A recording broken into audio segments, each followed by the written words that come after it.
নমস্কাৰ মোৰ নাম মিষ্টি কলিতা নমস্কাৰ মোৰ নাম কাবিলা ইয়াসমিন নমস্কাৰ মোৰ নাম ওয়াহিদা নমস্কাৰ মোৰ নাম বৰ্ষা বিশ্বাস আমি জয়পুৰ হাই স্কুলৰ অষ্টমমান শ্ৰেণীৰ ছাত্ৰী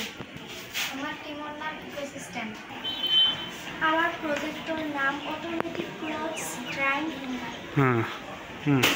আমি কাপড়বোৰ ৰ'দত শুকাবলৈ দিলে একফালে শুকাই আনফালে নুশুকায় সেইবাবে কাপড়বোৰ বাৰে বাৰে উল্টাই পাল্টাই দিব লাগে যাৰ বাবে সময় অপচয় হয় এই সমস্যাৰ বাবে আমি আমাৰ প্ৰজেক্ট বনাইছোঁ আমাৰ প্ৰজেক্টত সোলাৰ আছে সেন্সৰ আছে এলাৰ্ট আছে মটৰ আছে আমাৰ হেঙ্গাৰটো 360 ডিগ্ৰি চাৰিওফালে সোলাৰৰ পৰা বিদ্যুৎ উৎপন্ন হ'ব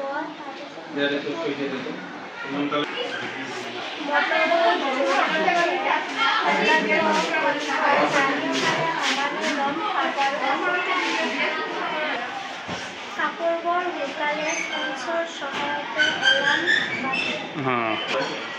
তেতিয়া আমি কাপড়বোৰ নমস্কাৰ